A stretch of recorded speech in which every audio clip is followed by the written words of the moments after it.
এই মুহূর্তে জাহাঙ্গীরনগর বিশ্ববিদ্যালয়ে আছেন সহকর্মী শফিকুজ্জামান রুবেল, হাসান ওয়ালি এবং স্বপন আহমেদ। জাকসু নির্বাচনের সবশেষ জানতে সরাসরি প্রথমেই যাচ্ছি রুবেলের কাছে। 7টার পর থেকেই মূলত আজকে জাকসু নির্বাচনে যে কেন্দ্রীয় সংসদের ভোট গণনা সেটি কিন্তু আনুষ্ঠানিকভাবে শুরু হয়েছে এবং আমরা যতদূর জানি যে 9টি হলের মূলত একসাথে এই গণনা চলছে।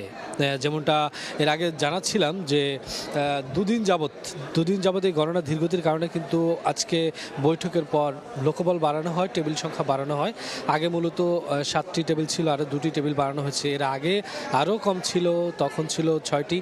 এভাবেই কিন্তু এই যে গণনা যাতে যত দ্রুত শেষ করা যায় সেটি চলছে। এখন মূলত 7টি হলের কেন্দ্রীয় সংসদের ভোট গণনা চলছে। এর আগে দুদিন 24 ঘন্টা প্রায় 25 ঘন্টা যাবৎ চলেছে শুধুমাত্র 21টি হলের কেন্দ্রীয় হল সংসদের ভোট গ্রহণ, সেটি শেষ। এখন 9টির চলছে কেন্দ্রীয় সংসদের। মূল বিষয় হচ্ছে যে এই জাকসু নির্বাচনের ভোট গণনা নিয়ে কিন্তু তীব্র ক্ষোভ সব মহলে সৃষ্টি হয়েছে। যেমন সৃষ্টি হয়েছে অপেক্ষমান প্রার্থীদের, তাদের সমর্থকদের মধ্যে, তেমনি সৃষ্টি হয়েছে যারা দীর্ঘ সময় যাবৎ এই ভোট গণনার সাথে কাজ করছেন, রিটার্নিং অফিসাররা, তারা কিন্তু বিরক্ত হয়ে যাচ্ছেন, কেননা হাতে গুনতে হচ্ছে প্রতিটি ব্যালট পেপার, সেই জন্য তারা বিরক্ত। এটা নিয়ে কিন্তু বিকেলে আমরা দেখেছি, বিকেলে একজন রিটার্নিং অফিসার তিনি কিন্তু প্রতিবাদও জানিয়েছেন। এর ফলেই মূলত মেশিনের প্রত্যাশা তারা করেছিলেন, কিন্তু সেটি আর হয়নি। মূলত হাতেই গণা হচ্ছে, যাতে যত দ্রুত করা যায় সেই কাজটি করার জন্য লোকবল করা হচ্ছে। তো এভাবে যদি চলতে থাকে, 1 ঘন্টা পেরিয়ে গেছে, এখনও 9টি হলের হয়নি। তো আর কিছুক্ষণের মধ্যে হয়তো এগুলো হয়ে যাবে। আজকে রাতেই মূলত চূড়ান্ত ফলাফল প্রকাশের প্রত্যাশা তারা করছেন। তো সব মিলিয়ে এই ছিল ভোট গণনার।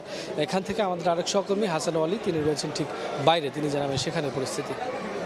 বিকেল নাগাদ হঠাৎ উত্তপ্ত হয়ে ওঠে জাহাঙ্গীরনগর বিশ্ববিদ্যালয়ের এই সিনেট ভবন, কিন্তু এখনও কিন্তু পরিস্থিতি বেশ স্বাভাবিক রয়েছে। শিক্ষার্থীদের অর্থাৎ যে কটি প্যানেল এখন পর্যন্ত নির্বাচনে রয়েছে, তার যারা বর্জনের ঘোষণা দেয়নি, ছাত্র শিবির, গণতান্ত্রিক ছাত্র সংসদ এবং অন্যান্য স্বতন্ত্র প্যানেল, তারা একযোগে সাক্ষাৎ করেছেন উপাচার্যের সঙ্গে এবং সেখানে কিন্তু তাদের তরফ থেকে 3 দফা দাবি জানানো হয়েছে, যেটি আজকে রাতের মধ্যে যাতে করে ফলাফল ঘোষণা করা হয় এবং দ্রুত গতিতে যাতে করে ভোট গণনার কাজ করা হয়, এরকম সেটি আসলে মানা হচ্ছে প্রশাসনের তরফ থেকে। এরপর থেকে আমরা দেখেছি বেশ স্বাভাবিক পরিস্থিতি বিরাজ করছে। এর আগে ছাত্র শিবির সমর্থিত ভিপি প্রার্থীকে আমরা দেখেছি ফেসবুকে স্ট্যাটাসের মাধ্যমে তিনি শিক্ষার্থীদেরকে আহ্বান জানিয়েছিলেন যাতে করে তারা এই সিনেট ভবন, অর্থাৎ যেখানে ভোট গণনা চলছে, সেখানে যাতে করে তারা আসে, জমায়েত হয়।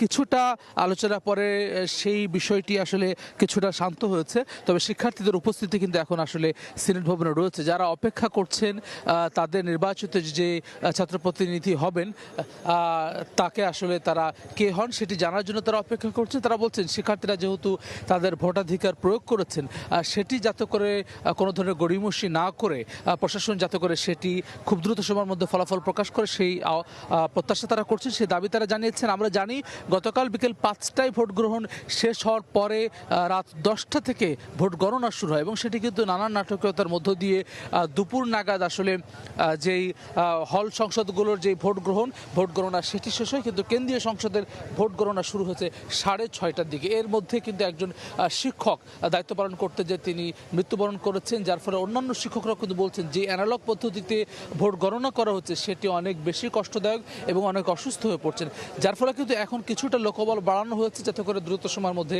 কেন্দ্রীয় সংসদ অর্থাৎ জাকসুতে কারা নির্বাচিত হলেন সেটি শিক্ষার্থীরা জানতে পারে। এই সিনেট ভবনে আরেক প্রান্তে রয়েছেন আমার সহকর্মী স্বপন আহমেদ, জানবো তার কাছ থেকে।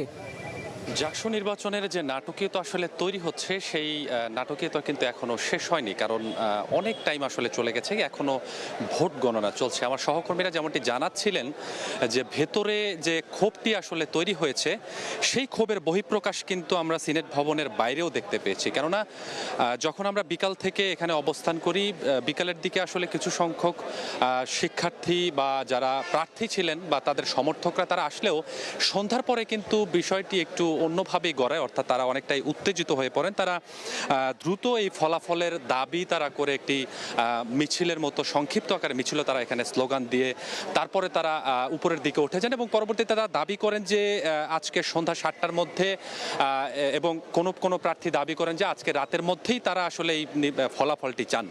পরবর্তীতে তারা যেহেতু উপাচার্যের সঙ্গে একটি বৈঠক করেন এবং বৈঠকে তাদের যে দাবি দাবাগুলো ছিল সেই দাবি দাবাগুলো তুলে ধরেন। ইতিমধ্যে আমার আরেক সহকর্মী তিনি জানিয়েছেন যে এই দাবির প্রেক্ষিতে উপাচার্য তিনি কিন্তু বলেছেন যে তারা চেষ্টা করছেন যে শিক্ষার্থীদের বা যারা নির্বাচন করছেন তাদের যে দাবি সেই দাবির প্রেক্ষিতেই তারা বেশ কিছু টেবিল বাড়িয়েছেন, অর্থাৎ ভোট গণনার প্রক্রিয়ার যে বাড়ানোর দ্রুত নির্বাচনের ফলাফল দেওয়ার জন্য যে প্রক্রিয়া সেটি তারা করছেন। তবে বাহিরে যারা শিক্ষার্থীরা বা যারা প্রার্থী রয়েছেন তারা যারা অবস্থান করছে তাদের মধ্যে কিন্তু এই ক্ষোভটা এখনও রয়েছে। তারা বলছেন যে 24 ঘন্টা পের হওয়ার পরেও আসলে এই যে দাবিটা আসলে তাদের দাবি মেনে নেওয়া হচ্ছে না, অর্থাৎ ফলাফল দিতে এত দেরি হচ্ছে, এটি নিয়ে তাদের বেশ ক্ষোভই আমরা লক্ষ্য করছি। যদিও প্রশাসনের পক্ষ থেকে অর্থাৎ আইন শৃঙ্খলা রক্ষাকারী বাহিনীর পক্ষ থেকে কিন্তু এখানে যথেষ্ট পরিমাণ সদস্য নিয়োগ দেওয়া রয়েছে যেন নির্বাচন পরবর্তী অর্থাৎ ফলাফল পরবর্তী কোনো সহিংসতা না ঘটে এবং সহিংসতা ঘটলেও সেটি আসলে প্রোটেকশন তারা দিতে পারেন, এর জন্যই তাদের উপস্থিতি এখানে রয়েছে।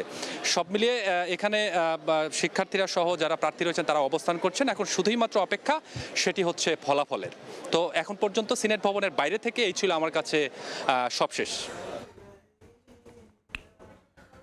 জাকসু নির্বাচনের সবশেষ নিয়ে আমরা সরাসরি ছিলাম জাহাঙ্গীরনগর বিশ্ববিদ্যালয় ক্যাম্পাসে।